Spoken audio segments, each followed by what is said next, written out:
cut, leave you laid out on the floor. Try to duck and roll, hit and miss, now you counting stars. Should've practiced more, should've hit the mask, get out there more. Claim that you're the best.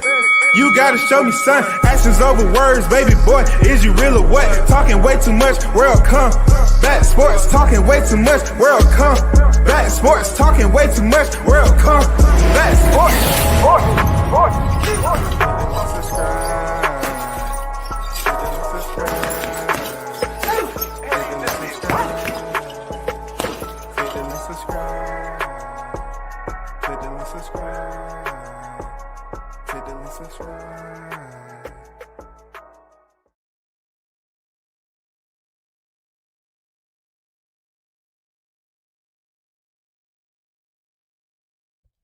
Yo, shout out to the hottest. Chat in the MF and Game A-Side official. No negotiation needed, period. You already know. WCS back with another one.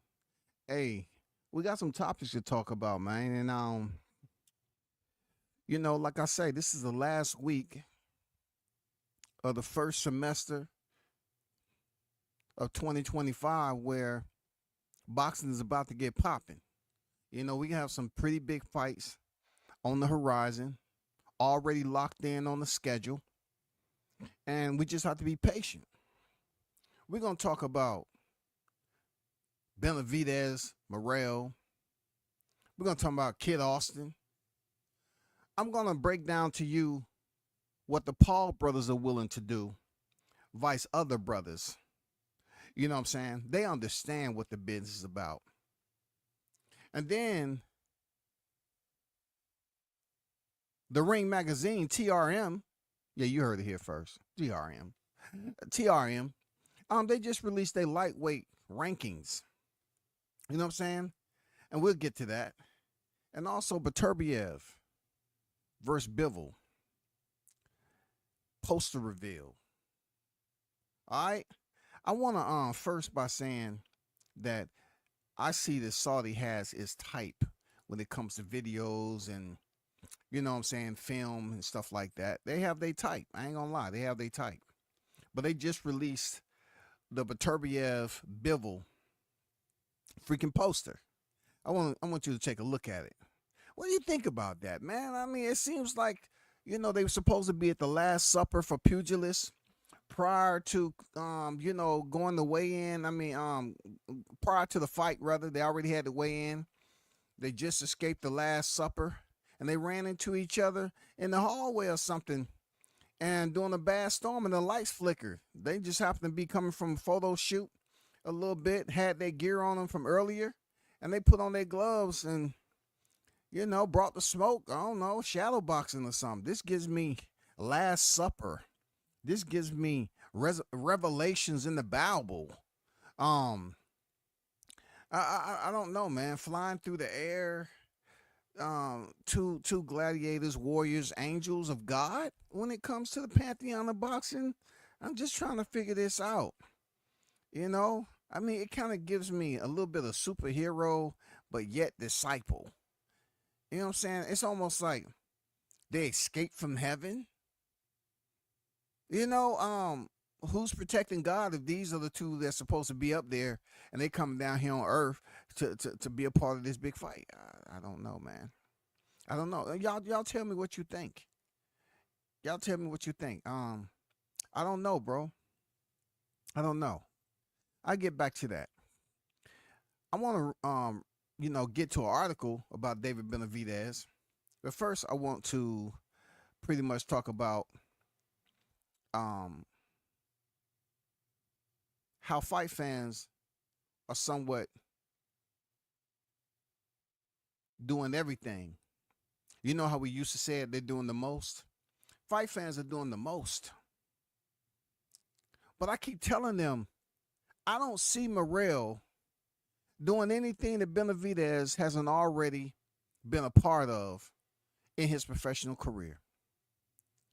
Man, I don't know how many times I've told these cats, right? Keep the same code that you stand on.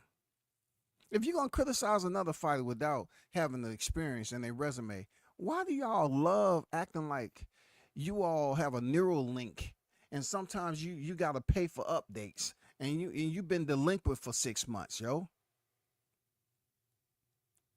And you up here acting like, oh man, I don't remember talking about that. I don't remember talking about no resumes. I mean, resumes is an intricate piece of evidence that we have been known to use, especially in proving a point. You can contribute it to deductive reasoning. You have to bring all your evidence to the table to formulate a resolution, a conclusion, something to prove your point, right? They're not willing to do that with David Morrell. Somehow, some way, these cats do not want to accept the fact that David Benavidez has fought better opposition than David Morrell. But if it's freaking so easy, why do you all continue to forget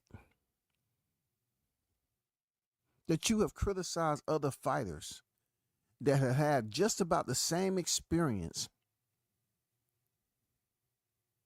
as David Morrell and say they didn't have a chance going in there? It's been fighters with more experience than Morrell that was going in there with fighters who has the Benavidez factor. And you all have casted them out, yo. You have told them they do not qualify. I'm saying, what's changed? I mean, what's changed? How do y'all see this happening? How do y'all see this playing out? All because he got power? Tank has power, and they still saying he ain't fought nobody, so the knockouts he got was against opposition that he was supposed to do it to. This article, Boxing News 24, starts off, fans overwhelmingly believe that the experience advantage David Benavidez possesses will lead him to victory over the Cuban David Morrell on Saturday night in their light heavyweight battle on February 1st at the T-Mobile Arena in Las Vegas. Experience is overrated. Once again, they say experience is overrated. What's more important in which of these two fighters has the power, chin, and toughness to win? The gas tank is also a central factor. As we saw in Benavidez's last fight at 175, he faded after 6 rounds and took a career worth of punishment against 37-year-old Alexander Vostok on June 15 last year. Now, every time, most of the time, majority of the time, I read an article from here, it's just in my old age, I just continue to teach myself how to read. This is the only reason I come over here, because the bullshit, every time I read, they give me Delta, Kilo, Sierra, Alpha, Bravo, over. Delta, Kilo, Sierra, Alpha, Bravo, over. DKSAB, DKSAB. That's the only acronym you get when you read these articles. These cats say that experience is overrated. Now, I want your fat ass to come into the light, goddammit. Put down the motherfucking Twinkie. Close up the bag of Doritos. Put down the cola bottles. And bring your ass out here so we can see who writing these articles. Experience is overrated. It says gas tank matters, y'all. Gas tank. Have you ever heard of some shit? Gas tank. And the gall of them to reference Mill City Boxing in their article. Mill City should sue y'all ass for putting his site in an article that said experience is overrated. Of course not, without us knowing who the F you are. We want to know who you are. What's your box rec look like? Matter of fact, what's your BMI, your basic, your body max index? What that look like? What's your blood count? It said the guy was no spring chicken, but he beat the stuffing out of Benavidez in the second half of the fight. So stamina is more important than experience in this fight. If the Mexican monster fades against Morrell in the second half, I wouldn't want to see him in this situation. Morrell hits harder than Vostok, and he'll do much more damage. Experience will not help Benavidez take those headshots or punches to the body from Morrell if he's exhausted. Man, you don't know a mother effing thing about the sport. He's up here saying Morrell hits harder than Vostok. Who said Vostok was a knockout artist? Why are y'all continuing to somewhat treat boxing talk as if you are learning your alphabets for the very first time. It's almost like something so basic is yet so difficult. You niggas see what's in front of you. You call yourself hardcore aficionados. You see what's in front of you, but yet you try to bring up and create this whole facade in this story as if you don't know what you're looking at just because you want to say some stupid shit. You know damn well every fighter is different. Some fighters, yeah, I talk my shit about certain fighters, but not to this extent. They have a history of just putting personal bias into these articles. And it's almost like injecting, the veins of a crackhead or addict out in the street. That's all they do. They want to continue to inject you with this BS and make you feel like this is what you need to be paying attention to. Don't do it to yourself. It says in quote, "We're not afraid to fight nobody. If you're going to pay us good money to fight guys like that, let's make it happen," said Jose Benavidez Sr. to Mill City Boxing about his son, David Benavidez, being paid well to fight David Morrell, who he feels lacked the experience to win. You know what I'm saying? Let's go down here to experience trap, y'all. All of a sudden, hey, you don't need experience. If you're that teenage kid that had aspirations of becoming a boxer, just wait till you're 26, 27. Experience doesn't matter. Come into the game when you in your late 20s and you will do just fine, because these idiots up here saying experience is overrated. It said many people seem to think the same mistake. They focus on experience in this fight, but miss the more important thing, like athletic ability, power, toughness, stamina, and ring intelligence, y'all. Ring intelligence. Isn't that box IQ? Ring intelligence. These are far more important than superficial experience, which isn't what it's cracked up to be, especially in Benavidez's case. So you're trying to prove a point in an article based off one fighter that experience doesn't matter and he's undefeated? This person is acutely delusional, deranged. They're under the influence behind this goddamn keyboard. It goes on to say it's a fact that he's been a weight bully his entire career. Man, until his last fight against Vasi. And he looked hellishly bad in that fight. Was it because of his injured hands, as Benavidez say, or him finally fighting against someone his size at 175? When you want to talk about straight up hate with malicious intent, this is what you get over here. That's why I have to make the readers aware of this so they won't just stumble upon a media segue such as this and believe that what they're reading is somewhat of substance and truth. No, don't do that shit to yourself. It goes on to say it would mean more. It would mean more if Benavidez was a true middleweight and if he had fought many of the guys on his resume when they were younger. Would Benavidez be unbeaten if he was fighting guys his size his entire career? It's doubtful. Now, that's amazing. It's amazing that this is even allowed to be approved, this bias. But no one's gonna call this media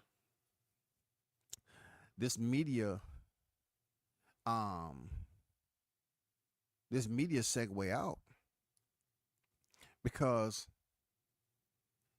they feel that it's talking about boxing with mixing it in with extreme bias and citing some of the YTC, the YouTube Central creators.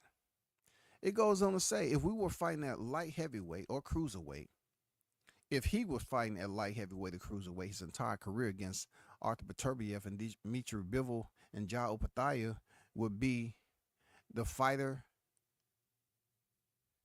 he is today, still unbeaten, or just another one of those many contenders. It makes a difference when a fighter like Benavidez is fighting smaller, older fighters. And that Let me tell you, and that right there, I'm gonna be honest, is one of the worst articles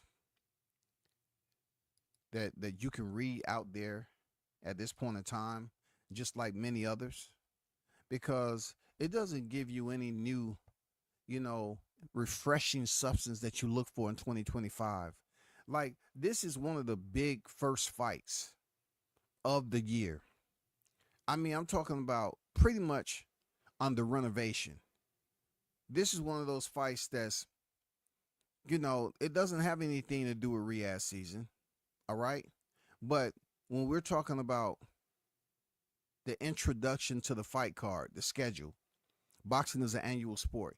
This is one of the bigger cards to kick off the year. And though it's not for championships or the super belts, right? It does have two qualifiable names at that division that people know. When it comes to Benavidez and how many championships he's won, we can go on record and feel good about ourselves when we say that, yes, he messed up twice. Okay? There's no getting around that. We're not going to just jettison, throw that away like it didn't happen. He messed up twice.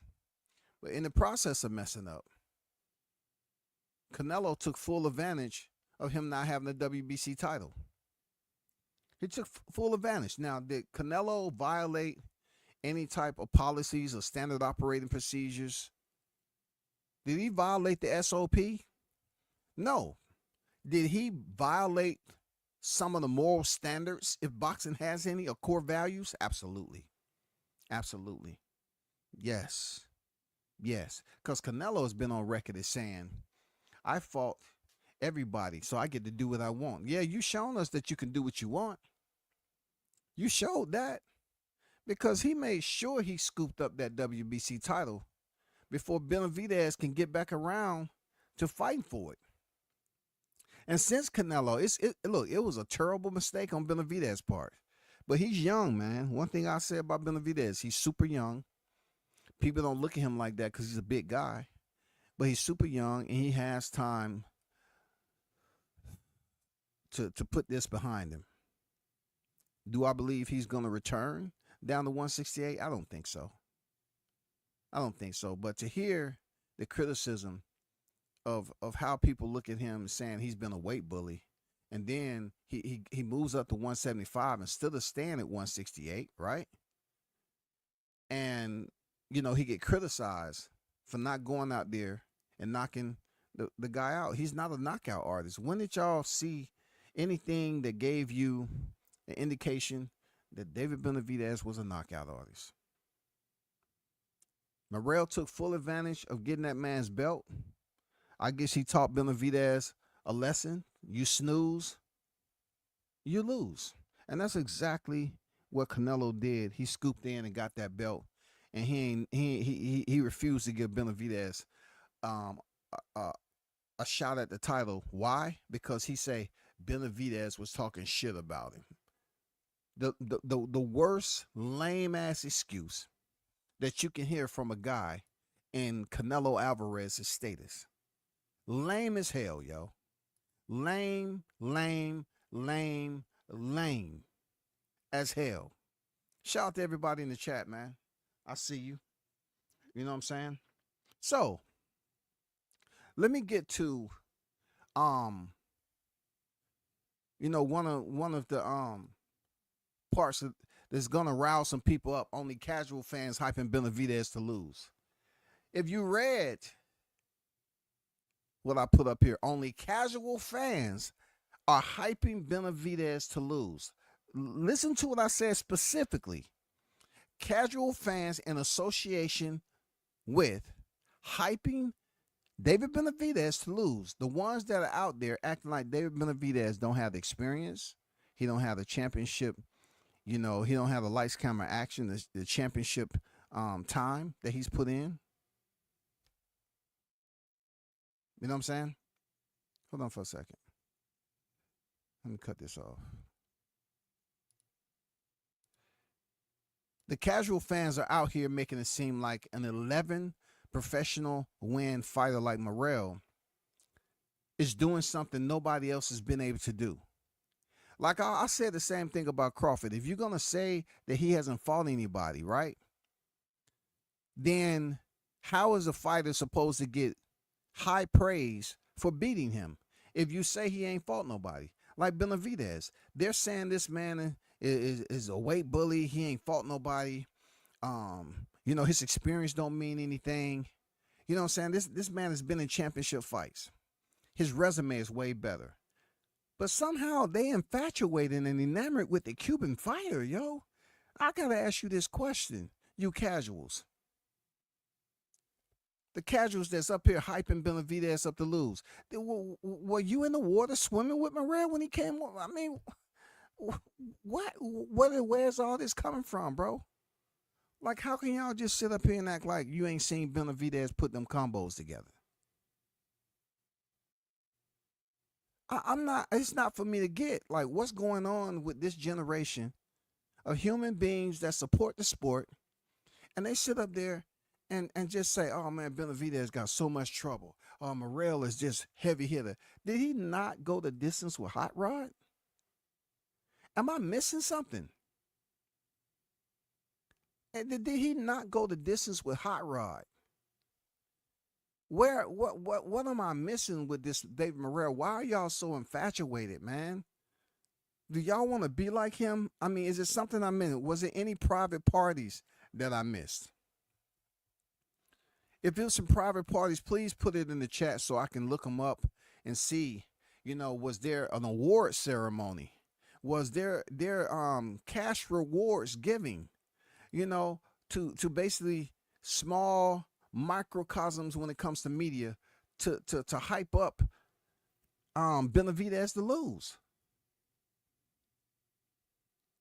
The man has 29 victories in the game heading up his 30th fight. He has a knockout percentage of 82.76%. He's hosting 24 of those 29, right? By way of knockout. Okay? 6'2", 7 reach. Now, you want to hear a crazy fact? I heard somebody speaking about how Morrell has the advantages over Benavidez when it comes to the physical aesthetics. 6'2", 74.5 in an inch reach. They're like, that shit don't matter. The man is 28 years of age. Now, I'm going to be honest with you. Dave Morrell is probably, I don't know, Dave Morrell, give or take, when you're talking about the Cuban birth certificate, he probably sitting at a cool 39 and a half years old right now. Real talk. We really don't know how old this cat is. I'll take it back, man. I'll dial it back a little bit, man. I'm not going to give him 39 and a half. Let's just say he's 33, 34 and a half. He's fighting David Morrell.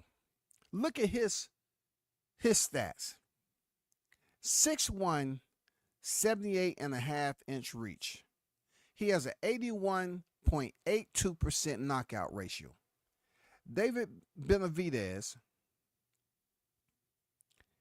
you would think that this man was 5'6", the way they're talking about it.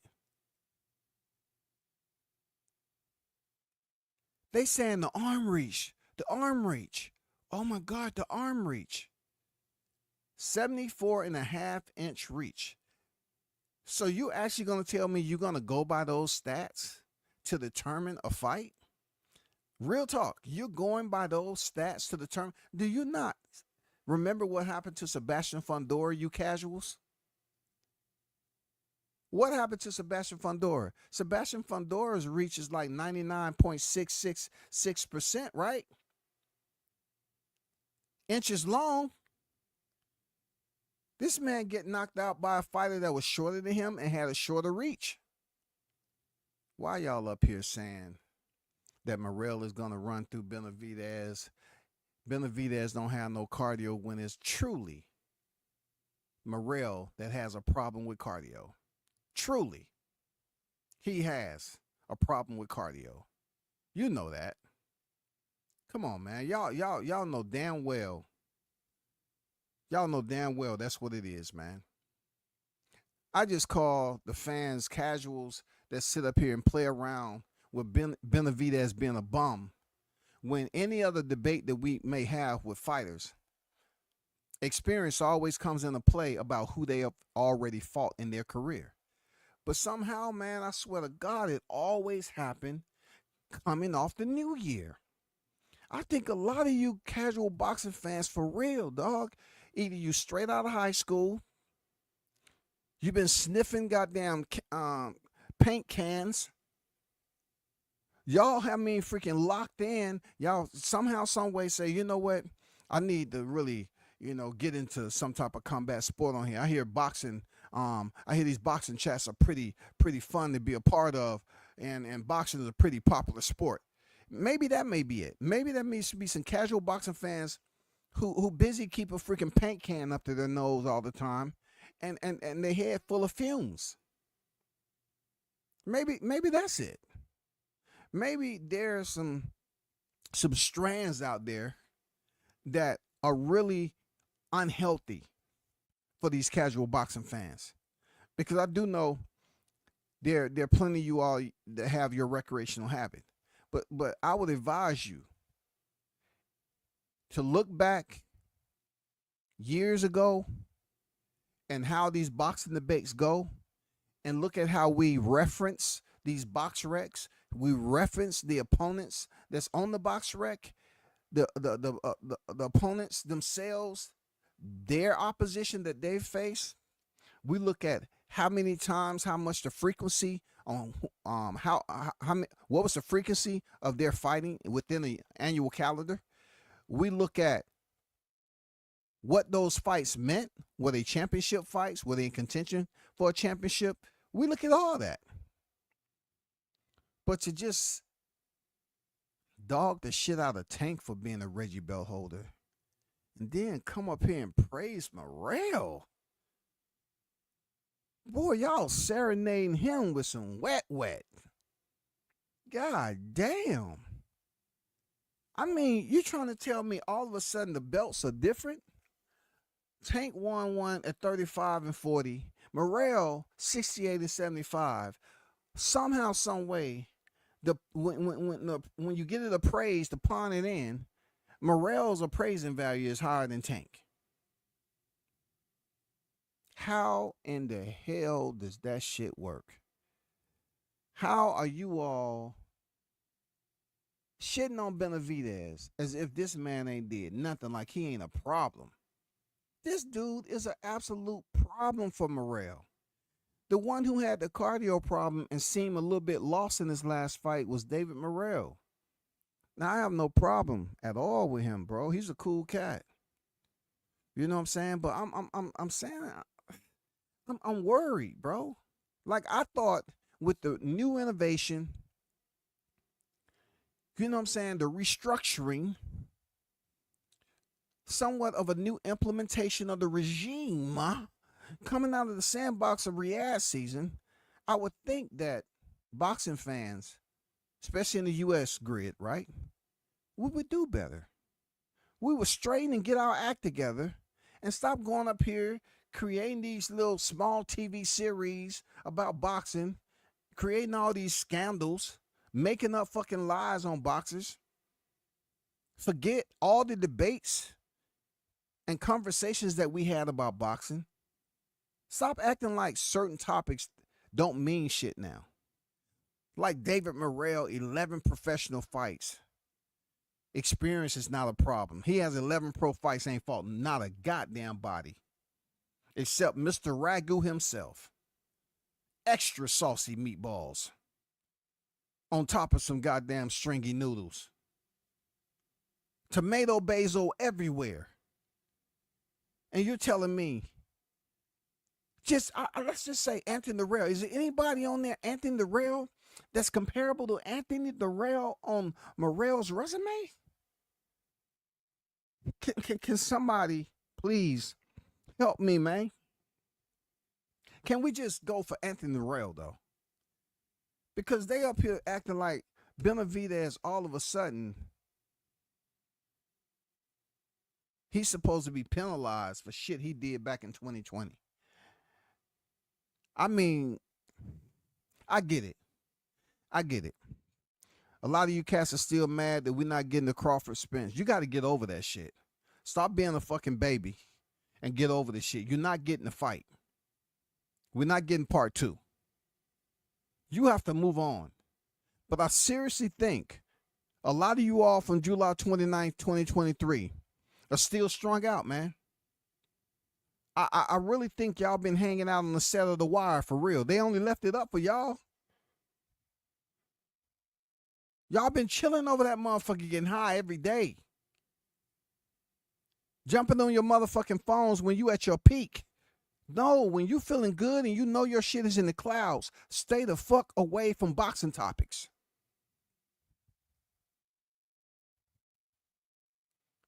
Y'all are on some nonsense, man. All of a sudden, if you're gonna say 11 professional fights, that let's keep it honest. All them fighters at 135 that just has over just 10 fights and all that, but you saying they ain't ready for the champs. No, that ain't the case. All of them are ready. All of them. Even Andy Cruz. Andy Cruz, Abdullah Mason, Kid Austin, even though he has upwards 15 plus, you know what I'm saying? All these guys is up there. They're ready for every champion that's there. It don't matter. Just like Madrimov. Madrimov, he had 10 professional fights, right? He had a belt, right? If this is the standard right now in 2025, then we're going to say, okay, if a fighter has less than 15 pro fights, because it used to be experience meant something. They used to be the bow tie to the tuxedos in this gentleman's sport, right? To basically, give a fighter their credit. If Madrimov is going to get all the love you was giving him based off his amateur career, then you should do the same thing for a fighter who doesn't have the amateur pedigree he does, but just 10, 11, 12 professional fights. Going in there against a champion. Let's not hear no more whining, bitching, complaining. Let's just keep it simple and say, you know what, times has changed. We want to be robots so bad. Let me go on here and read Boxing News 24. Let me program myself with agitprop, rhetoric, frivolous information.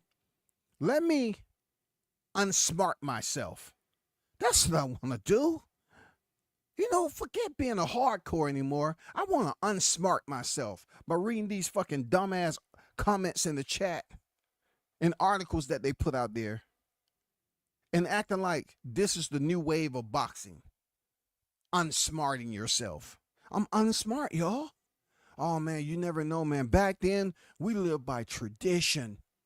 The way we went about these boxing goddamn conversations and freaking debates, man, we used to dig, do our research, itemize the boxer, strip them down, you know what I'm saying, to the core of what they completed from the amateurs to the professionals.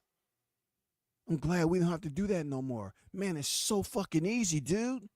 What we do now is called unsmarting. Yeah, we unsmart. Instead of us, trying to find out all the credible information, no, we want the lies.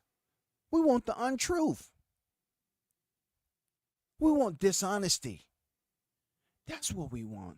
We don't want any of that stuff that make it seem like we're intellectually inclined in this boxing. No. The role that you play now is to act like you as ignorant as you selects to be, and you don't know shit about boxing. That's what the new wave is over here. Experience doesn't matter, y'all. In that case, stop saying Andy Cruz is not ready to fight Keyshawn Davis. Stop saying Andy Cruz ain't ready to fight Tank. Stop saying all that shit about these fighters who are coming into the sport, may be unfamiliar, but they may have 8, 9 fights. Throw them in there. Throw them in there, because I guess Crawford did away with all that shit. It took 5 years just for you all to get a T-Mobile Massacre 8 rounds. You had a complimentary first round where they when you walk in the doctor's office and they say, hey, how you doing? They have the soft inside voice. Hey, you seem to be looking great.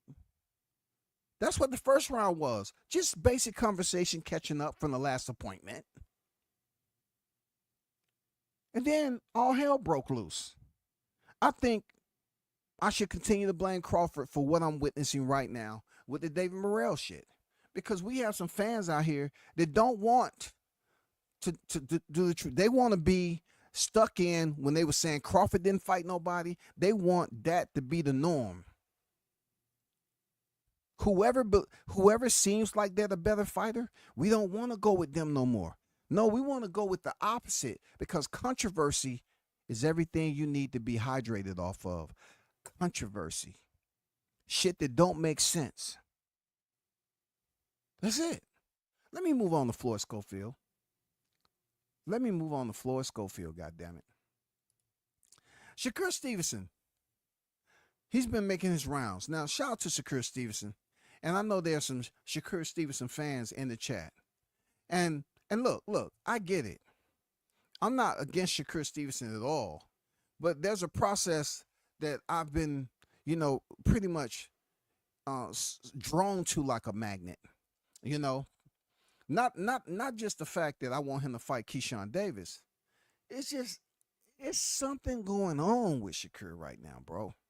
That I seen Tito Mercado. I seen him up there saying he want to fight the pussy out there, and Shakur was over there saying get off his D. Even though Mercado fights at 140, and then check this out. I'm getting to my point. And then I just most recently heard Shakur Stevenson say this. Because they put the picture up there after I did that live on them facing each other. And, I really drove it home about them two facing each other. And this right here is going to raise some brows, man. Because that's what I do. This right here is going to raise some brows on why Shakur Stevenson gets all this critique. Now, he has a fight coming up real soon with Floyd Schofield. You know that. Y'all know that, man. I'm not telling you anything you don't know. He has a fight coming up. 22-0, 10 knockouts. Right? He has a fight coming up with his toughest test to date. Yeah, toughest day. You say, but WCS. Hey, ain't you going back on your word? What word is that? You saying don't be putting, false information out there. This ain't Shakur's toughest test. You're contradicting yourself. No, I'm not contradicting myself. All I'm saying is Floyd Schofield has all the skills, tools, and the experience to go out there and give Shakur Stevenson a tough test. Do you not? I mean, that's pretty basic as it get. Floyd Schofield has the tools, skills, and the experience to give Shakur Stevenson a tough test. Am I right or wrong? Like, look, you know how I usually play out when you have a fighter like Shakur that has 3 weight divisions. You know what I'm saying? He has the Olympic pedigree, and they get to a certain point of their career where I've assumed this, right? I'm assuming that Shakur believes he's on the level of an Andre Ward and Terrence Crawford. I get that sometimes, how he just refused to listen, bro. He seems to know so much. I don't think he's a good listener. I think this fight right here is going to be one of those fights where when he's supposed to listen, it's going to be to his detriment. It's going to be to his freaking detriment. Floyd Schofield's 18-0, right? 12 coming by knockout. This isn't about knockouts. But I'm looking at how much I believe Shakur is undercutting the potential of Floyd Schofield to go in there and give him a very tough contest. I think he's really downplaying it. I've heard him several times talk about, man, it's going to be somewhat easy work, so to speak. Not to quote me verbatim. He's going to whoop his ass. And we've heard Shakur Stevens say that about a lot of fighters. They going to whoop his ass. And I'm not doubting that Shakur can't fight. We seen him in the street and we seen him in the ring. But I really think that he's made a very large error by underestimating this young 22-year-old who has a lot to prove. Not only the type of 22-year-old that has a lot to prove and he's busy on Twitter every day. No. We're talking about a 22-year-old that's always putting out videos of him training, looking in tip-top condition. Tip-top condition. I am not seeing a Stevenson video out like that ever.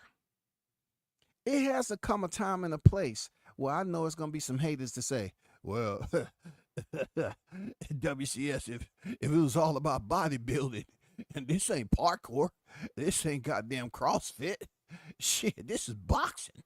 Shit, he can work the body out all he wants. And what's his cardio like? I get it. I get it, real talk. But I really do believe it's a big mistake that Shakur may be seriously underestimating this young buck. This young lion right here, I think Shakur is going to be made the example.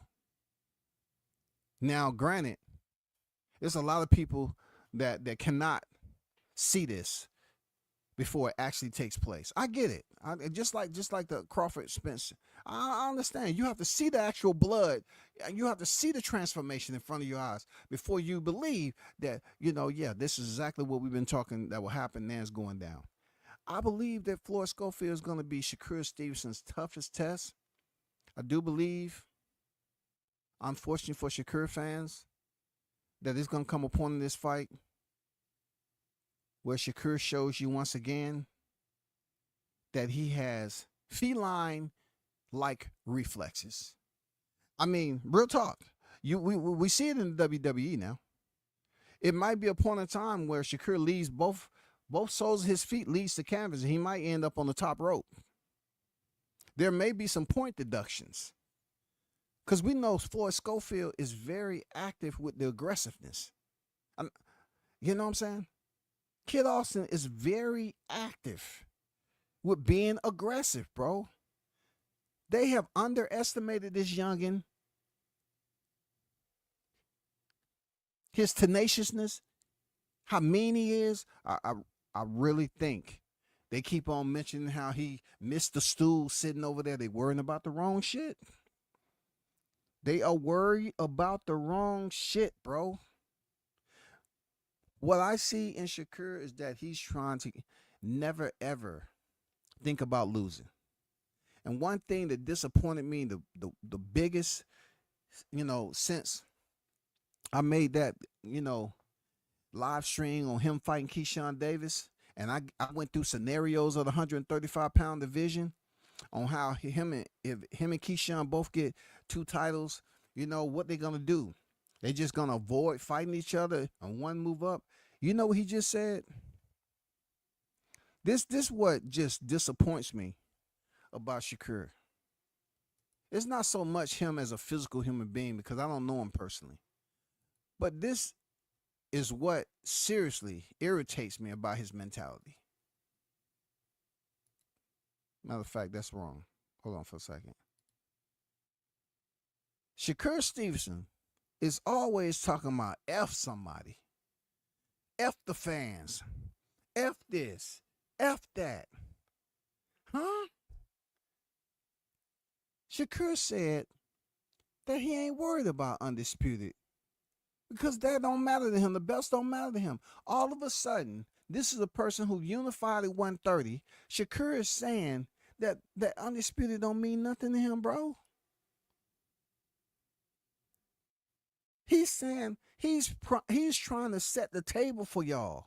Shakur says Undisputed, the belts don't matter to him. So all he's trying to tell me is, Oh, I won't be trying to go for undisputed 135. I'll probably move up to 140 and let my bro. So you're going to let your bro accomplish something that you never did? Do you know if Keyshawn Davis somehow, some way able to unify and sweep 135?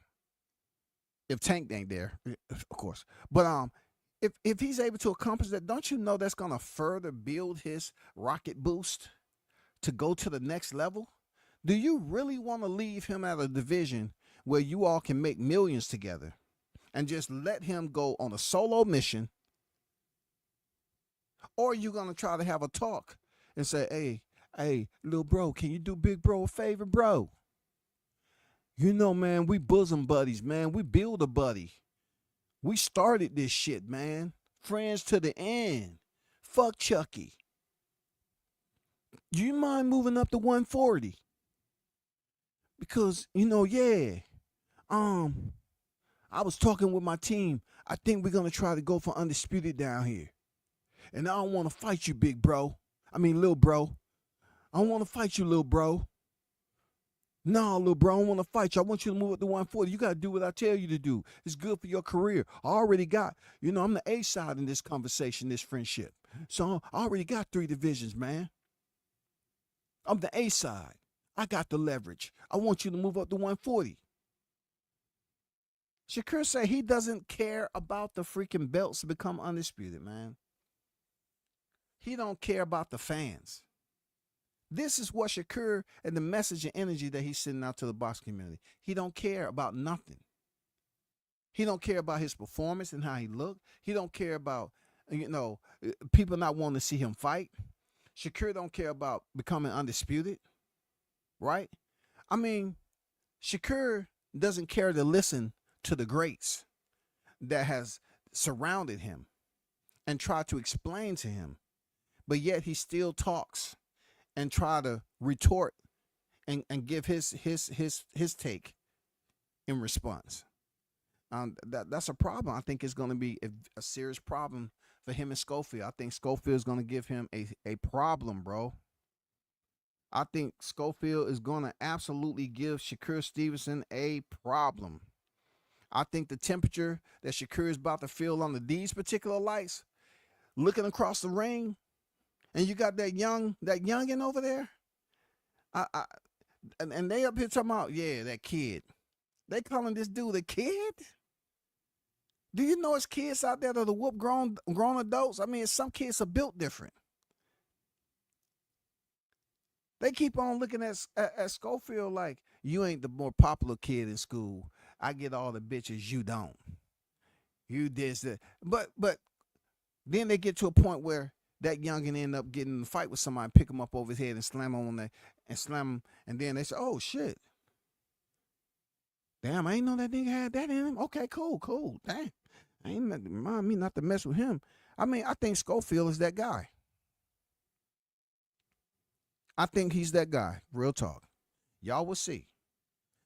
I do not claim to be 100% correct, but I think Shakur Stevenson is going to have problems with Kid Austin. The lack of respect that the fight fans give the respectable fighters. Like, y'all really don't see, that it's cool to support a fighter like Kid Austin, who's not out here on X all the time, who's not out here doing all the social media shit. Y'all don't respect fighters like that. Y'all want to respect people who get a record, who get a mugshot out in town, who's on here saying F you, F this, a person who responds to the trolls. It seems like that's what the fight fans like. They want to put something that's poor in taste, and they want to spoon feed it to a specific fighter and get them to respond. And the fighters do it. But just remember what I told you. Shakur Stevenson, 3-weight divisions. This build-a-buddy shit is going to come to an end. Keyshawn Davis, in my opinion, his mentality to unify the entire 135-pound division is somehow, some way, is gonna have conflict with Shakur Stevenson. Shakur and Keyshawn has all. I'm talking about everything you need in that gift to bless the fans with a fight at 135. But somebody's gonna be stubborn, and the other one's gonna be open-minded, and they're gonna say, "Yeah, he is right. You know, we should fight." You saw how freaking Keyshawn picked up Shakur. He picked him up like he was a broom, like he was a little broom, like he was a little mop handle. He picked that dude up easy, and then he said, "No, that's not enough." People talk about how Crawford brushed off Spence in the first round. This man go up here and push Shakur. Shakur damn near was in the locker room. He ain't trying to get that fight with Keyshawn. Keyshawn, he's grown into his physical structure. You know what I'm saying? Keyshawn, no. Shakur be out in the breezeway, letting that wind blow, trying to get rid of those thoughts. He ain't trying to goddamn fight that mug. That mug is goddamn, he's paranoid more than you think, except in this fight with Schofield. Believe me when I tell you, goddamn it. Let me get to the Paul brothers, man. And this is going to make sense to a lot of people, because I have been on record as saying that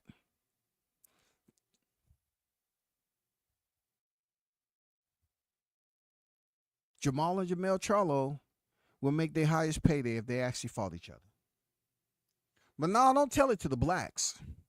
Oh, should I say my people? Because I don't want nobody trying to report my channel for being prejudiced. My people. I'm black also. Yeah, since first second, yeah.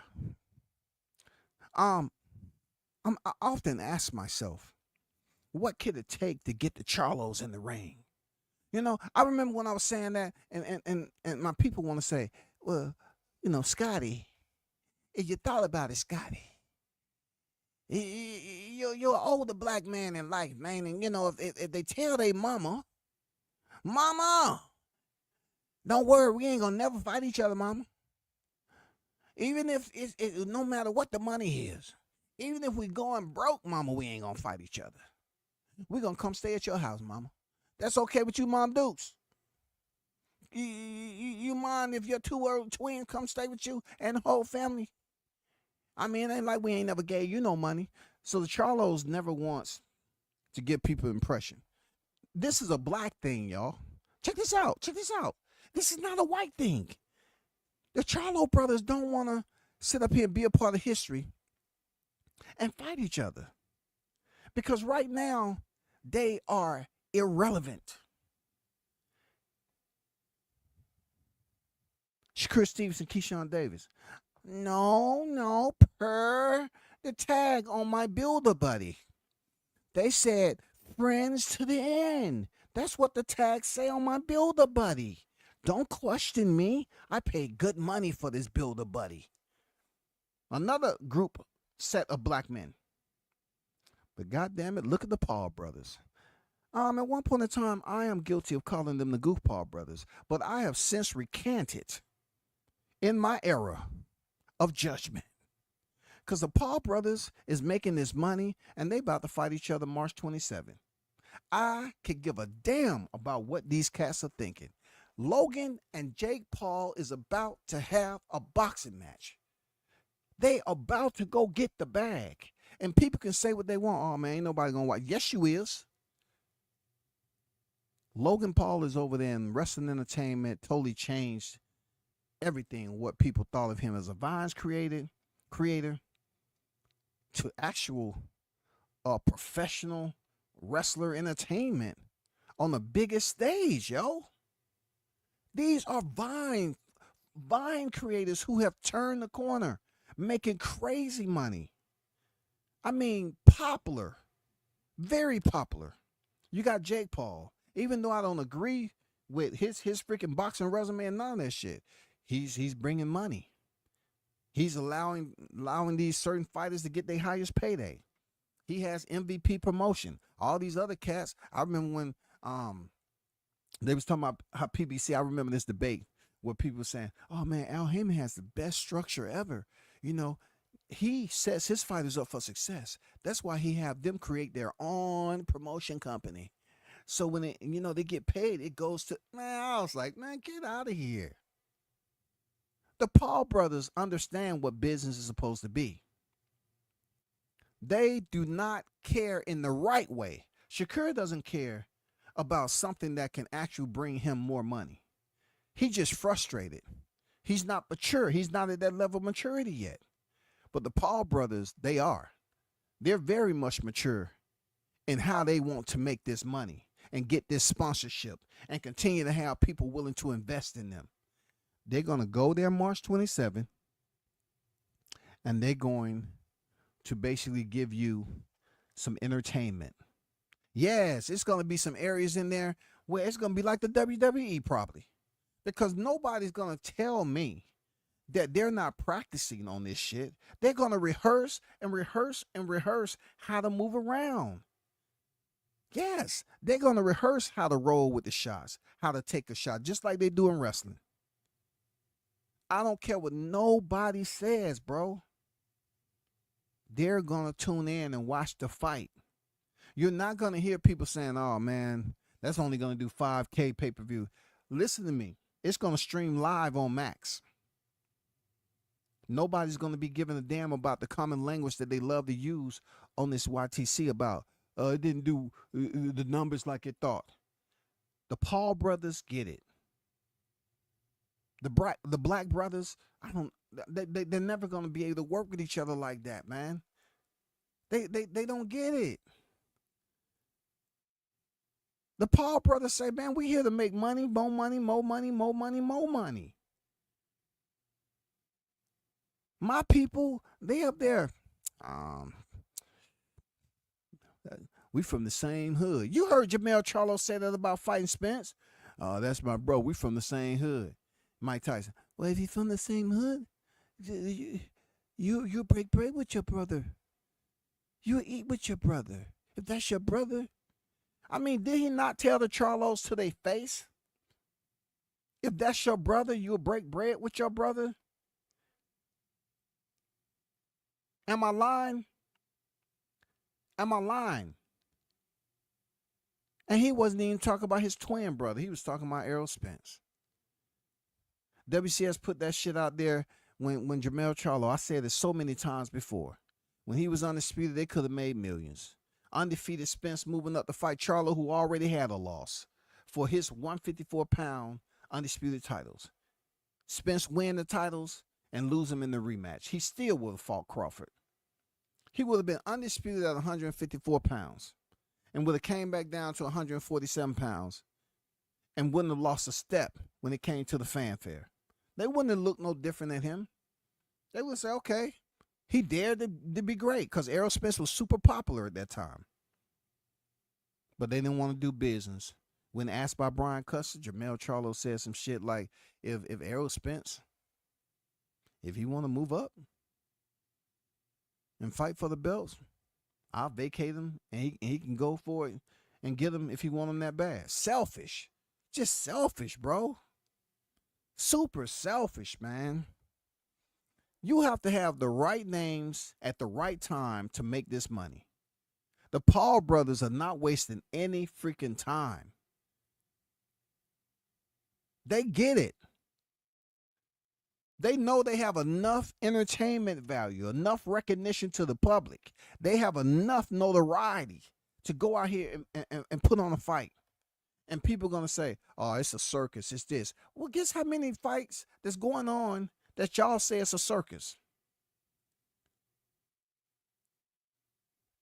One thing about the Paul brothers, if you really pay attention, they're not waiting for Turkey Ellis Sheik to give them any calls. Real talk. You don't hear Jake Paul waiting on Turkey Ellis Sheik or Logan Paul. Them boys are doing their own thing. No amateur career. They used to wrestle. No amateur boxing career. And look at them. They're over here scooping up this money over here in boxing. But we got fighters that want to be friends and throw away millions of dollars knowing that, if the right set of friends fought each other, it would draw attention the right way. If Charlo twins fought each other with all the drama they had going out on social media, come on, bro. Can you imagine the presser? Two niggas that look alike trash talking one another? What? I mean, come on, man. I know it's over. At this point in time, I know I'm just talking out to the fans, just just to put the info out there. I know it's not gonna happen. That's unfortunate for them because they could have made it happen. They could have did something special, and they could have possibly pulled off two. If they did it right, they could have got two fights out of it. With Jake and Logan, I don't think they're looking for two fights. It's just they understand they're about to go over here and entertain the fans, and they're going to work their ass off in practice and make it look real as shit, bro. Real talk. In wrestling, they hit each other all the time, and they're not really damn causing damage. They're going to go up here and go through the remediated process over and over again, make sure they have it down packed. They're going to go in there and move around as boxers because both of them has been in the ring. Logan Paul can say bragging rights that he's been in there with Floyd Mayweather when they fought down in Florida. He's been in there with Mayweather. Jake Paul has been in there with some big names in MMA and boxing. But when it comes to the blacks, though, they don't see shit like that as something they want to do. They busy want to be cool to a culture that they don't even know who in the culture. They don't even know what the coach is doing for them. They just want to show up to a fight and get a couple of fans to call their name. Man, Jake and Logan ain't worried about that bullshit. They thinking about how much I'm going to get paid. Can I get some more sponsorship? You know what I'm saying? I want to fight on the biggest stages ever. And I really don't care who like me or don't like me. I'm going to go in there and put on the show. They're not trying to show up and be so cool to the fact, no, they making money. Believe that. Believe that. Anyway, moving on, bro. Moving on. If you looked at the TRM, that stands for the Ring Magazine, okay? Just to put that TRM out there. If you hear the acronym out there, WCS put it out there. The TRM has released the Ring Magazine lightweight rankings. And this is a bit but puzzling for me. Because Tevin Farmer is at number 10, right? And I think Tevin Farmer, he has way more experience than Andy Cruz. I mean, now if we're going off what fighters have accomplished in wins and losses, but yet you still give them credit, then there's some names on here. Okay, let's go from number 1 to number 10. Number 1. No, let me go from number 10 on. Number 10, Tevin Farmer. Number 9, Frank Martin. Number 8, Andy Cruz. Number 7, Raymond Morrell. 6, Denise Bernchek. 5, Keyshawn Davis. 4, William Cepeda. 3, Shakur Stevenson. 2, Vasily Lomachenko. And 1, Gervonta Tank Davis. Now, I can understand where Tank is at. All the hate he's getting, you still can't convince Turkey Al-Sheikh that he ain't the number 1 lightweight. Come on. You wasting your freaking time. Now it gets very interesting from 2 to 10. Vasily Lomachenko. How is he still? How? Vasily Lomachenko, how? How? He has 3 losses. Shakur Stevenson is behind Vasily Lomachenko. Both of these guys are 3 divisional champions. How is Lomachenko ahead of Stevenson, bro? Not too long ago, he lost to freaking Devin Haney. How does Lomachenko maintain these air souls? Huh? What type of helium do they inject in the soles of Lomachenko's shoes? Because they refuse to put this man where he belongs. Shakur Stevens is behind Lomachenko, and he's the WBC champion. And Shakur had his WBC title before Lomachenko on this run. Because we all know that Lomachenko, the IBF lightweight champion, kind of screwed the pooch when he pretty much didn't go for undisputed. He decided to petition for the franchise, and he only had the IBF title to get. All he had to do was fight Richard Comey. That's all he had to do. He had to fight Richard Comey. But for somehow, some way, they had plans for Teofimo Lopez, you know what I'm saying, to come over there and have a title eliminated with Masayoshi Nakatani.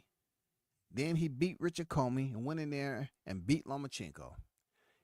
Dumb as hell. Anyway, William Cepeda. William Cepeda is behind Shakur Stevenson. Is that right or wrong? Is that you think a correct choice? He should be right behind. Yeah, William Cepeda is pretty much where William should be. You know what I'm saying? Sort of, kinda. If you got cataracts, you know what I'm saying? If you got cataracts, yeah. If you got some type of glaucoma, because how can Barancek be behind Keyshawn Davis? If Keyshawn Davis is about to fight this man for his title, is Turki Al-Sheikh or whoever, Dougie Fisher, whoever this over there, are they already forecasting that Barancek is going to lose his title? Why would Keyshawn Davis be in front of a champion? If the champion is up there, now you're making Shakur Stevenson look very, very good in what he said. You're proving me to be wrong if you believe in like this. The reason why I'm saying that is that it seems like belts don't matter in this case. For real. Shakur said he can give a damn about the belts, but when you look at this freaking ranking, it seems like belts don't fucking matter. Because there's no way Davis should be in front of Barancek. There's no way Cepeda should be in front of Barancek. I don't care what type of run he on.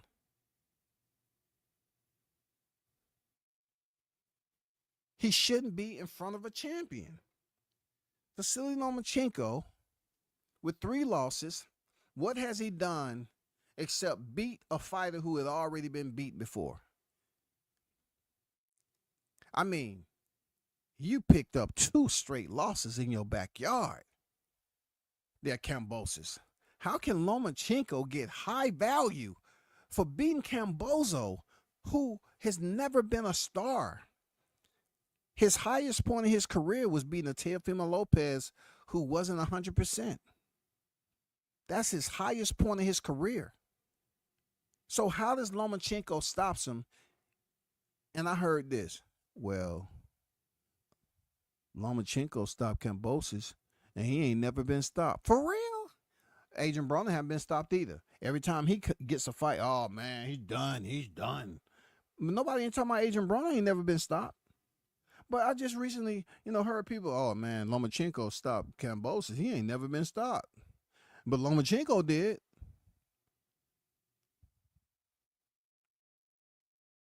So does belts matter?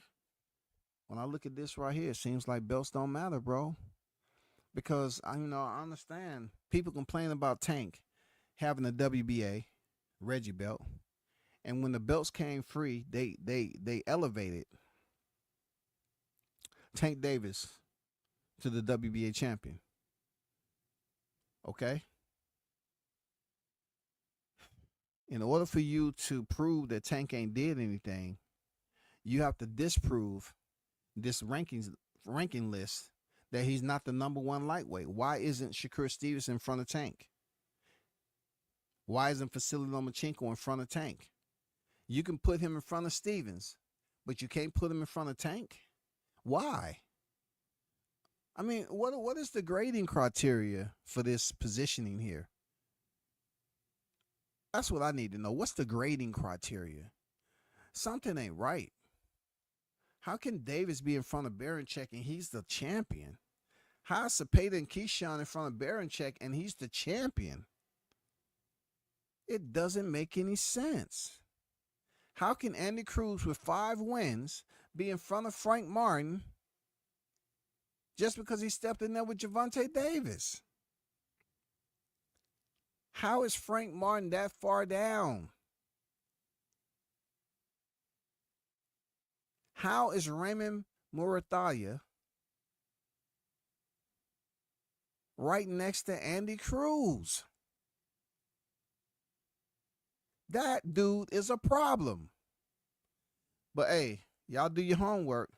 Y'all think about it as you may, because this list right here is only the beginning. If that's anything, just wait. You know, that pound for pound list, hey, the Ring magazine has been revamped. You know what I'm saying? And all that. So y'all gonna have to have some discussions about this list right here. You know what I'm saying? Y'all got to get it together if that's something you approve or disapprove. For real. Let me get to some of these freaking chats. Shout out to everybody on the chat. Just gonna stroll through. IOTBA Boxing Talk in the building. What's good with it? Damn, we casual. We picking Morrell. No. I said Benavidez. Hyping Benavidez to lose. There's a difference between hyping Benavidez to lose and saying you're casuals if you picking Morrell. You know what I'm saying? My title says Morrell about to get scorched. You know what I'm saying? I think it's a lot of casuals out there that's overhyping certain scenarios that they want to play out that doesn't benefit David Benavidez. What up, Blue, man? What's good? What up, WCS and how this chat? Salute to you, man. I see you. They throw the word casual around like dollar bills in a strip club.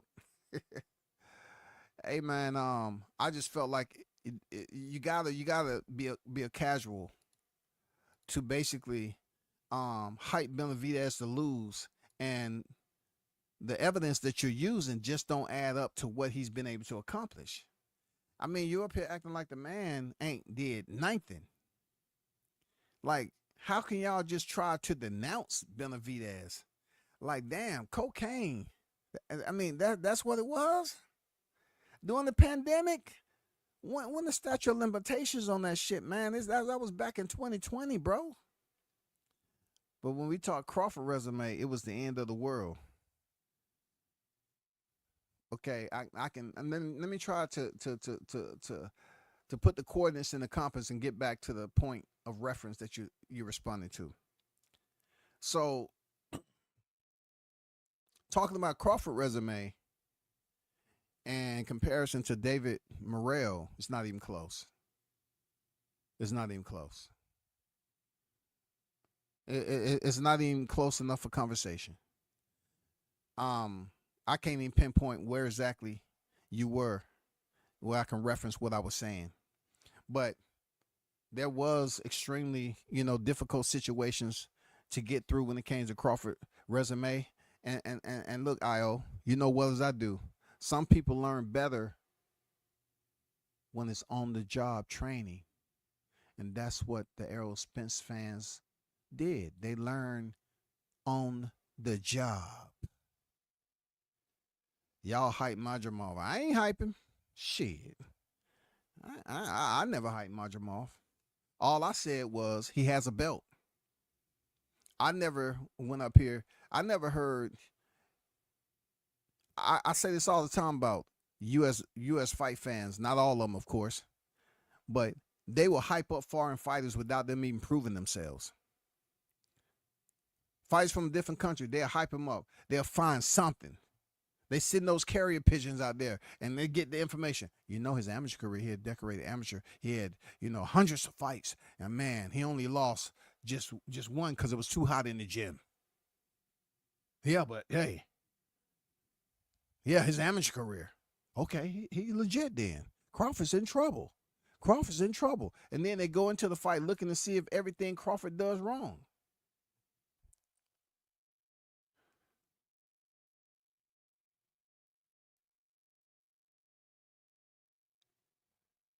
On the Brown, I see you.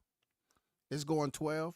Hey, I don't have too much of debate on it, on what round it's going. Like I'm not up here saying that he's going to get toasted. You know what I'm saying? Morrell. I'm not saying he's getting toasted, but he can. There is a potential, y'all. There is a potential for Morrell to get stopped via TKO. You know what I'm saying? Shout out to Andrew in the building. I believe there's a potential. Swat Jones on deck. I'm at 50-50 right now with the Benavidez versus Morrell right now. I will know for sure in a few days. I'm excited for sure. Hey, we're going to find out in a few days what it is. We're going to find out a few days what it is. Front and center. Absolutely, we're going to find out. You know what I'm saying? No. Hey, Jones. Hey, look. Let me explain something to you, man. Hey, man, you ain't gonna find nothing to elevate Morrell's percentage. If you continue to look at his fights, that 50 is gonna be a 35. Stop playing, man. Don't go out here and do it to yourself. Alive in 25, man. Don't sit up here and hate yourself, bro. If you look at more David Morrell clips, that 50 is going to decrease. Reduction plan right now. Just like when they kept on saying, Crawford keep talking, we'll give him 70, 30, 80, 20. And look what happened, dog. Don't look at no more film on Morrell, dog. Just wait. Because it's going to get you, hey, you're going to come back on here, man. For real. I'm sitting at 70-30 right now. Yeah, Benavidez, man, he's gonna scorch this kid. David Morrell might lack experience, but he has a puncher's chance, and he's a range fighter. I hope it will be a great fight. I don't think anybody said he wasn't, a pretty good technical fighter. He knows how to box. I mean, it's not like he's undeveloped to the point where it's obvious. We're not saying that. But puncher's chance. Look, I look at it like this, Blue. If we're talking about puncher's chance, why does Gervonta Davis, every time somebody is put in the conversation with him, they always say, oh, he's too small, man. He's too short, his reach and all that. He's the perfect example as to why none of that really matters. Because Tank has more than a puncher's chance. But people tend to overlook that and always talk about, oh man, so and so just as big as Tank, man. He can be the one to give Tank the best competition. They just go away from Tank being an actual knockout artist, man. The way he sets up that knockout is just incredible. Morrell got 11 fights and he's shorter than Benavidez. Benavidez got 29 fights with the winning streak. Morrell got to do a lot. Right, in my opinion, to beat Benavidez. Too much for my liking. That's just me. It is a lot, bro. You spot on with that. Spot on with it. Spot on with that. It could happen, though. That's what make it interesting for me. I have to watch more clips to the side. It's close with an eye test. Hey, don't do it to yourself. And then, I'm saying it's all about health and wealth in 25. Don't do it. This fight is too close now. You know what I'm saying? We headed to Wednesday. Stay away from any David Morrell tapes because Benavidez has some highlights out there that's going to get you really bobbing your head, and you're going to start looking at Morrell different. I don't want you looking at him different. I want you to keep it a 50-50. So when he go in here and beat Morrell up like he was a YMCA boxer, I don't want you to be in total shock where you just have to take some days off of work. You know what I'm saying? I want you to be healthy throughout 25, man, with all this boxing this plan. I don't want you goddamn getting therapy on February 22nd, and you ain't going to be able to come home to 24, and there ain't no internet access or Wi-Fi in the facility. Dodge J on deck, what's good? The Paul brothers fight going to put pressure on Shakur versus Keyshawn to fight. Yeah, but the crazy thing, you saying that, Jay, is the fact that now they're going to, I had to see something else happen in order. I put it out there before the shit happened. I mean, I put it out there so we won't have to follow behind. That's whether it's our own people or anybody else. I put it out there. But if a black man like me put the word out there, they just want to do a face-off just to say, Hey, is that what y'all want? Man, push for the fucking fight. I think Team Davis got it. They understand that's a fight they want. But Shakur Stevenson, I mean, he busy trying to be the coolest guy in the room. And you're just not going to have that to your favor when you're next to Keyshawn Davis. It's a proven fact. It's a proven fact. Keyshawn's different, bro. He's connecting with the people different. Shakur feel that energy. Shakur feels that energy, bro. Don't ever let a man, that's supposed to be your friend, pick you up with your hand behind your back like you're a little baby and toss you out like a sack of potatoes, man. That's a good point, man. Benavidez ain't nothing to play with, man. Them stats way more vicious in the ring in real time. No doubt. I agree there, Jones. I agree. I've been waiting on this topic. Shakur versus Floyd Schofield. Man, that's going to be a hell of a fight, man. Shakur's in trouble. I'm going to put that APB out there. Bolo, be on the lookout. Shakur Stevenson in trouble. All that chitter chatter, talking all that little kid shit, treating him like their young brother. Y'all going to learn. Y'all going to learn. For real. You're going to learn when you step in there with Schofield. This is one of these guys who's stronger.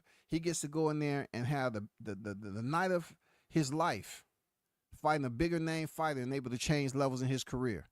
I'm telling you, it's going to be a hell of a tough fight for Shakur Stevenson. All this running, he say he ain't going to do it. I think Schofield going to have to make sure his cardio's good because he is not going to stand in front of Schofield like he did Artem. Watch what I tell you, man. He's not going to stand in front of Schofield like he did Artem, trying to prove that the Philly shell works, the Mayweather defense work, man. No. Jones said, I'm going for Kid. Okay. We got some Kid supporters, some Kid Austin supporters. The worst thing Shakur could have did was take a fight with Kid in Saudi. Saudi's neutral zone. Shakur ain't never fall over there either. Shakur should have took the fight and knew it. Ugh, that's nasty work. Nasty work. Damn, that's just nasty work, dog. Damn. Man, I had to check the count, and I thought this might have been Friday. I thought you might have came home and you were sipping on some shit. Nasty work, dog. Damn. He say Shakur is on neutral ground. Ain't nobody gonna be cheering you coming through that mud like, man, come on, bro. I'm telling you, this is the opportune time for Floyd Schofield to go in there and elevate himself and give Shakur his first loss. It's going to be tough, bro. This is not going to be a walk in the park. This ain't going to be Crawford Spence because Shakur is not Bud, period. I don't care how many times you spar with Bud. I don't care how many times you hold a mitt, what advice he gives you, how many training, camps you with Bud, because Bud is over in Omaha and Shakur is over there in Texas. So that's how I'm telling you. He's not under the tutelage of Bud Crawford like that all the time because he's out in Texas. Nasty work. Shout out to BG on deck. Bud gonna stop Canelo. I agree, but let's hope their passports in order. Hey, man, I think that was purposely done not to show up to the presser. You know what I'm saying? For real. I think that was purposely done. I think their passports are just fine. Real talk. I think their passports is just fine. Come on, bro. Come on. Now, you're trying to tell me if you have flights. As a human being, you know well as I do, bro, that we look at those tickets over and over and over and over again. Look, hey, we be waiting for our day to come up. We got to catch the flight. We keep looking at the itinerary. Then we get the itinerary the day of the flight. We get to the airport, and we continue to look at our tickets. Man, ain't no way the shit was no. Shakur said he is not underestimating kid. He said he believes he is hungry as him as a kid's age. I just think that Shakur believes that Kid Austin is easy work. I think he believes with his Olympic pedigree and his 3 divisions, going in there with Oscar, Jamel Herring, you know what I'm saying? Having those fights with those individuals, he believes that's enough for him to basically go in there and run circles around Floyd. That's the kind of energy I was interpreting from Shakur Stevenson. But that's a solid point, Blue. That's a solid point. And what's crazy, the pressure all on Shakur and Solly to win by great performance. Not average. Yep. All Kid got to do is go in there and hunt. That's a dangerous man. Facts, man. Spit the fire, bro. Facts. Man, y'all, that's the hottest chat in the MFing game, man. Y'all on fire today. On a Tuesday at that. I guess the chat go up on a Tuesday, goddammit. Fuck the club. I guess the chat go up in a Tuesday. Shit. The chat going up on a Tuesday. So he gonna let you rough him up a bit. Yeah. The ref's different. It's not far-fetched. Kid could get some hurt on him if them refs easy on the rules. I'm trying to figure out. Look, this speaking of that, Jones, right? This is I wanna try to figure out if how strong are both of these fighters when they clinch. I want to see if technique is gonna play a role with Shakur Stevenson, with Kid Austin not really knowing how to turn his opponent and do little sneaky stuff on the inside like Caleb Plant did to McCombie. You know, I want, you know, you can train, you can do all the strength condition, and you can look aesthetically on par, conditioned. But when it comes to little small things on the inside like Usyk was doing to Fury, is Schofield up to the challenge? Is he schooled enough to take advantage? Is he stronger than Shakur on the inside? Is he going to be able to take advantage of punching to the body? Because I've seen a lot of headhunting in his last fight. You headhunt Shakur, you're going to get tired because he will, and he is elusive. His defense, in my opinion, is much better than Schofield. So if he goes in there trying to headhunt Shakur Stevenson, it's going to be his demise. Point blank. It's going to be his demise, bro. He going to get tired of trying to goddamn knock that guy out. I hope to God his pops is not telling him, hey, everything, you're stronger than him, you can knock him out and all that. When you see it, take it. Bro, you're going to lose the fight. You're going to be putting everything into them motherfucking shots, and Shakur is not going to be there. If he invests in the body when they up close and personal in the clinch, then he'll have some success, in my opinion. He lost me as a fan personally, personality-wise, when he said, F the fans. He's a great boxer, but not a personality I root for. We wouldn't mix. Yeah, for sure, man. I couldn't do that. He, you know, like, I don't know why the bros, I don't know what's up with this sweat top type of deal. Like, you know what I'm saying? Like, every now and then, I see Bud in a sweat top. But most of the time, his drip is on point. But you see fighters, like, you got fans at these fights. Did you see Keyshawn where he was dressed at that last fight card? And then he got on some shit. This dude was dressed for the youngins. Like, dude had mad drip on. Shakur over there in a sweatsuit with a hoodie on. I'm like, why? Dude, you got Puerto Rican in you. You got good hair. You know what I'm saying? You was dressed up your best over there at the Ring Magazine Awards. Why can't you ever have something on? Like, Shakur gives me the feeling like everywhere he go, he believes somebody's going to try to fight him. So he want to be ready. Oh, my God. I say, dude, why you wear sweat tops everywhere you go, man? Why, dude? Shakur got some fights on the table for sure. I want to see Key versus Shakur. Yeah, I want to see that too. For real. I appreciate it there, Jones. No doubt, bro. You and the chat be cooking too, man. Like I say, all the time.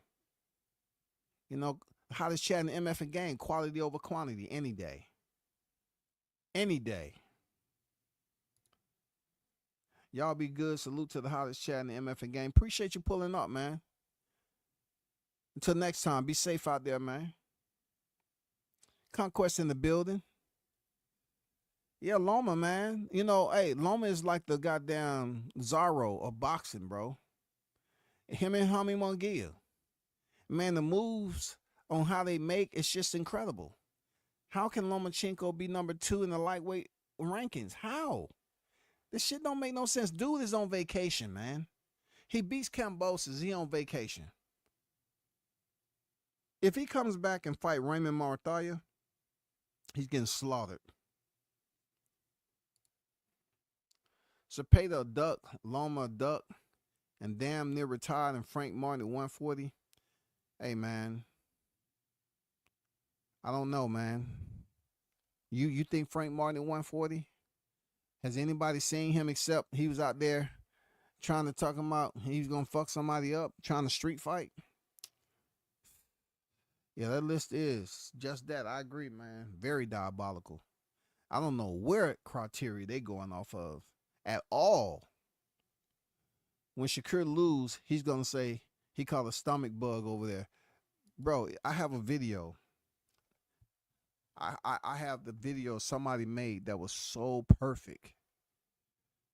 That was so perfect of Shakur Stevenson after questioning his performances. And man, they was on point with that video. Let me let you listen to it. Hey, since we talking about it.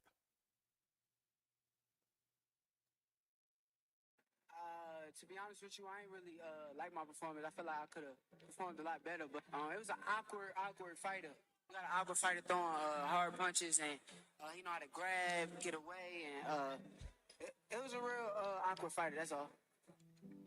Wasn't the way you expected it coming in? What was it like once you got in here to a record crowd of 10,000? I just want to start off by saying I want to thank God for putting me in this position, and without him, none of this would be possible. But I had a long week.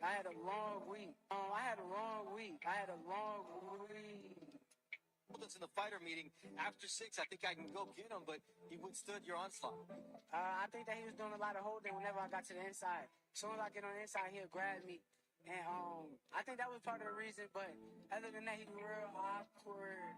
He real tough, so he not survive. And he kept grabbing, holding. He ain't really want to fight. I wanted to fight. 135 pounds. I had a bad performance tonight. That's all I'm really focused on. I wasn't feeling too good, so I'll live with it. It's okay. I came in, got the victory, and that's all I wanted to do. Could you have stepped it up and gotten him out of there? I tried to a little bit, but I started getting hit with some solid shots, and I ain't really like it. Yeah, he got some punching power. He got a good little defense, and he's a little tricky. He grabbed a lot on the inside. When you get on the inside, he grabbed and stopped him from punching, but he's a good fighter. There was some boos here tonight. Toward the end, I was kind of surprised, but what's your reaction to that? I think the boos was probably because of him. He ain't really try to make the fight. I know you're big on social media. Did you even check? Did you even care what was on there? Because I know you get motivated, but it also can be a detractor for a young person like yourself. Now, I'm not there to tell everybody stay over there where they at. If they want to go to a different side, hate me for wrong with me.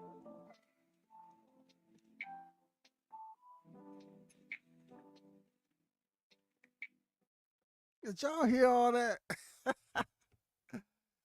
Am I lying?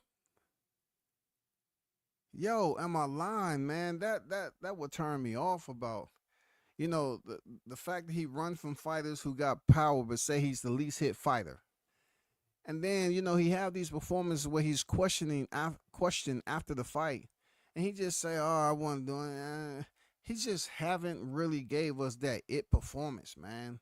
You know what I'm saying? Oscar Valdez was a short, balled up fighter who used the peekaboo guard to try to walk in, and Shakur had no problem, hitting it with counter shots because Valdez was a small fighter, and to get close, Valdez wasn't letting his hands go. And then with Jamel Herring, yes, it looked like he was just doing crazy. Like Jamel Herring had the wrong plan. Both fighters fought. Shakur looked amazing. If you want to talk about talking shit to B&B and busting up Jamel Herring, I mean, yeah, he did what he had to do down here in the A. He put in work. But what happened, bro?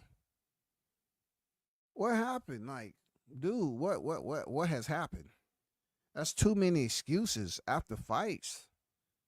You know what I'm saying? And bro, you might want to jump in reality that Keyshawn, man, he's on a different itinerary than Shakur, bro. I'm telling you, man, these dudes, man, I know they listening. You will be a fool not to fight each other. And it's gonna come to a point where Shakur, if you don't say anything, you busy want to just be friends, Keyshawn is big as hell. And he gonna call you out, bro. And if you turn him down, man, you're done. You're done. I just heard him. It's a video out there too. I think I download where he was talking about he don't care about the undisputed titles no more. That's bullshit, man. Like, bro, listen, Shakur, it ain't personal with me. With my criticism, it's not personal at all. It's just as a boxer, you're unwilling to go out here and validate who people thought you once were. Like, people said you have all the tools. They say you was the next best great. You was this, that, and the other.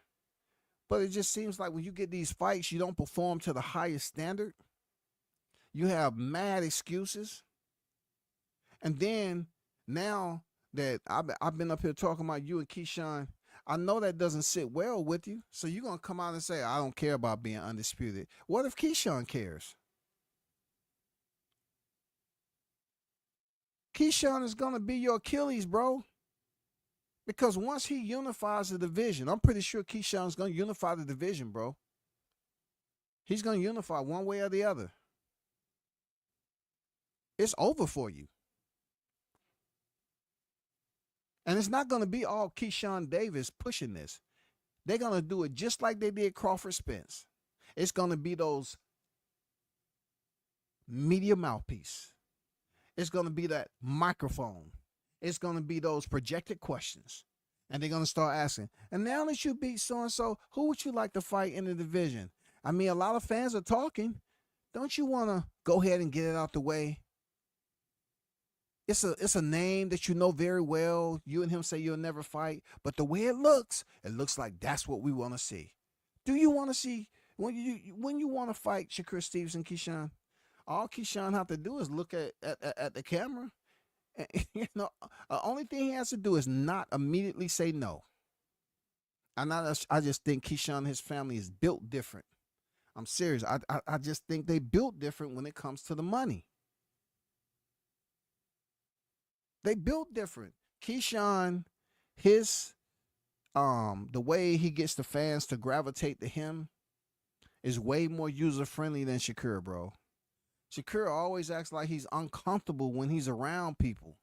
Like he has this, not so much standoffish, but it's almost like he's uptight. You know how you see a kid when they really don't process their surroundings like that? They always just look confused a little bit, a little disorientated. When you see Keyshawn, man, he look laid back as shit, man. Like, dude has some arrogance about him. He walks around like, yeah, I'm a nigga, I'm a man. I'm out here to make this money. I'm one of the best in the sport. Fuck what everybody else say. I'm doing me. And he ain't up there in no sweat tops and shit like that. Like, his family got it. They got the right idea. His family's in it for the money. And it's only a matter of time before these two are mentioned in the post-fight questioning about fighting each other. It was stupid for them to make it public that they would never fight each other. You know what I'm saying? That shit seemed funny and juvenile when you was just starting off and getting these fights. But now it's getting serious. Keyshawn's about to step in there and fight for a title. It's getting serious. Shit just got real, y'all.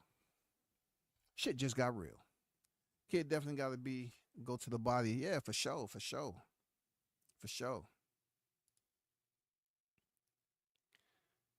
Yeah, hella excuses, bro. Yeah, yeah, for sure. He don't listen, man. You know what I'm saying?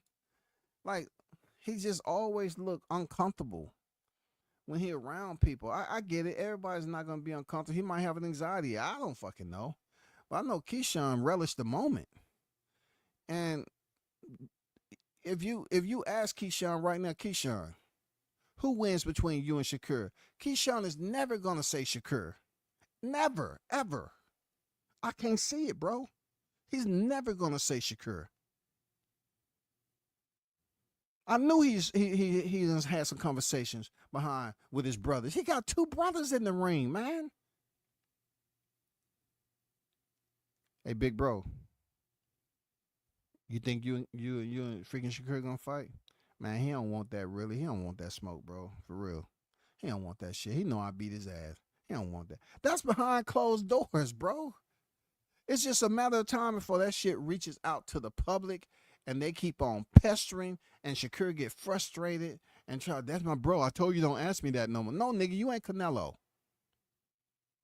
You ain't gonna be able to tell them, don't ask me that no more. I don't know why y'all asked me that. Who was that just said that? Um, Keyshawn. But Keyshawn said, hey, y'all can't ask me about Tank no more. Y'all gotta ask him. That's different. But I see him saying the same thing about Shakur. Hey, y'all can't ask me that no more. Don't ask me that no more. Ask Shakur, because I'm willing to fight him. You remember when Shakur was talking about Hitchens? And he sit up there and say,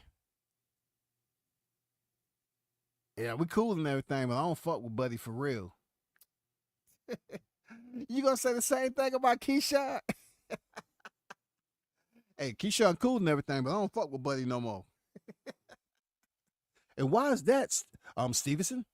Man, he went to his head. He had that fight in Norfolk. You know, he started smelling himself. But he did put on for a city, though. I mean, isn't that what you're supposed to do, Stevenson? It seems like you're just a little bit jealous of what's going on. I ain't jealous of him. Man, I did that a long time ago. You know how many times I fought in Newark, Brick City? I did that plenty of times. But, you know, now Keyshawn's about to go over there and fight in Madison Square Garden. Let me do a little research right quick. Let me do a little research right quick, man. I want to... Hold up for a second.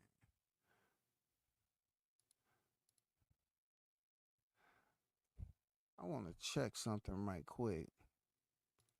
Don't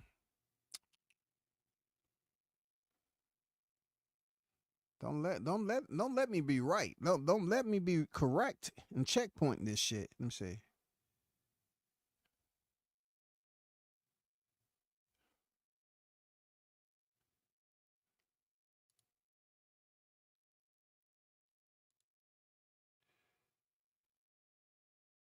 I don't think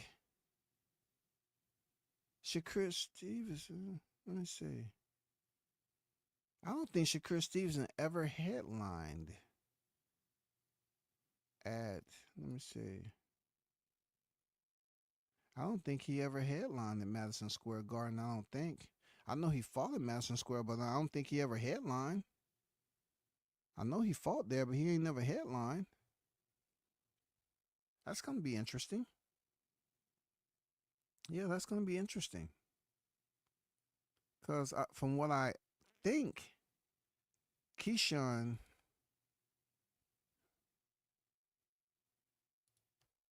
Let me see.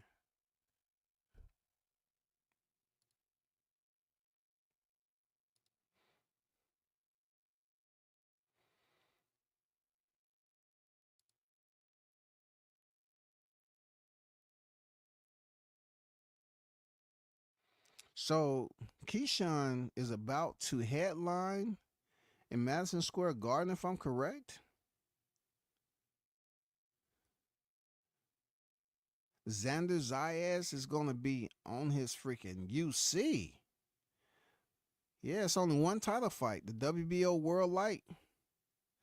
So Keyshawn is about to headline at Madison Square Garden, bro. Or is it going to be the Hulu Theater?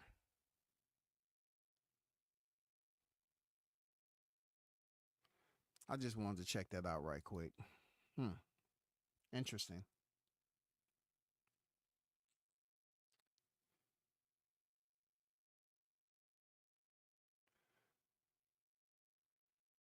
Keyshawn team looking at Shakur like that. If you know, you know. Key gonna start looking at Shakur like a chump if he don't fight in the future. No cap. You ain't lying. Yeah, I think so, bro. You know what I'm saying? I think it's definitely gonna be something that plays a role. And I'm not trying to like say all this to split up their friendship. They're grown ass man. You can be who you want to be. You know? But I'm just saying when it comes to boxing sense at 135, if Morrell can be all ready for Benavidez, both of these fighters are perfectly ready. You know, Keyshawn and Shakur is perfectly ready in the same division. Big names in the sport enough to get this fight with Turkey. Oh my God, yo. But that's only if Shakur looks good in his next fight and freaking Keyshawn Davis look good in his next fight. Both of them have to look good. It ain't no more waiting. They need to start talking this up. I know, Keyshawn, I know you and Shakur out there listening. I know. Hey, it just comes to moments like this as grown-ass men in a sport such as this where it's getting harder and harder and harder to get the big fights. Y'all need to understand what the Paul brothers are doing. Wake the fuck up and get these millions. Y'all need to fight each other, bro.